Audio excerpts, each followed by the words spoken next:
Hey guys, Robbie here. Just a quick video on habits for fitness and nutrition. Um, so there's so many different programs and nutrition plans and diets out there, and there's loads of free information. So if you can't be consistent with it, then it's pointless.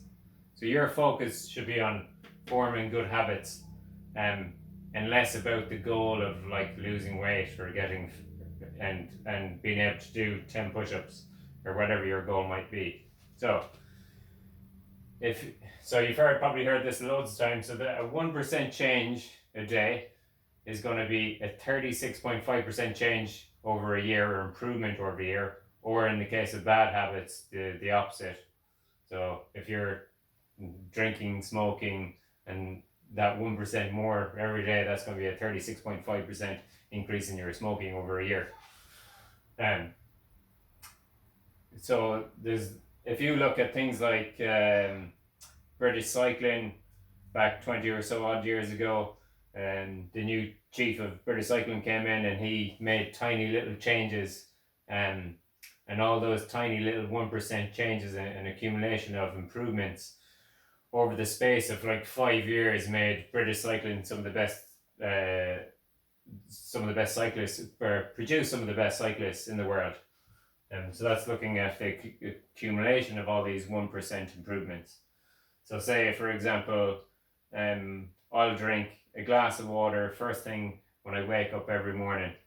It's an easy thing to do, but that 1%, doing that every day over a year, is going to make me more hydrated for the day, for me to perform better. But again, I'm not going to notice that change that day, but over the course of the year, it's going to be an improvement of those little tiny little things. Or what we call it, what some people call it, atomic habits. So your focus needs to be on the process, not really the goal. So having SMART goals, I think, is nearly pointless a lot of the time.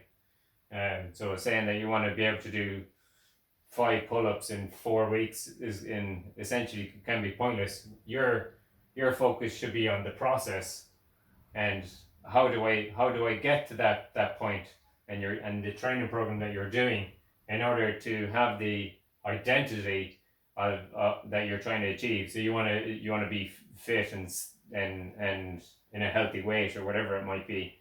So fit and healthy, in order to get that identity.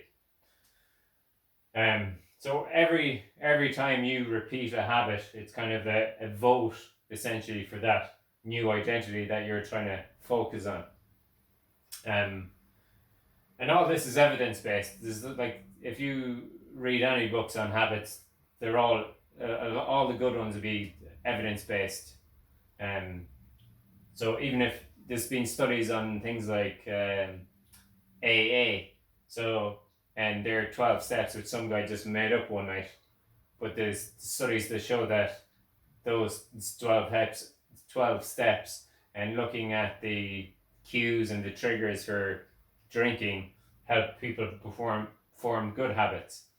And there's a big thing in A, where there's a bit of a religious, spiritual part of it. So every time you repeat a habit, that's a vote for your new identity, which is going to increase your belief towards creating that new identity.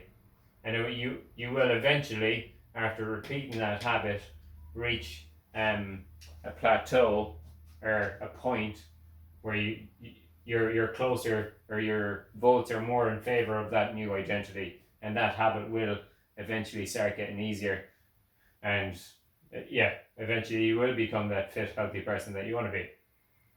So I would suggest focus on the habits, and how to form good habits, rather than focus on your goal, which your goal might be to lose 5 kilos by Christmas. Your goal should really to be focusing on your identity of being a fit, healthy person, not just being fit, being in a healthy weight at Christmas, and making those small changes every day. All right, cool. Thanks.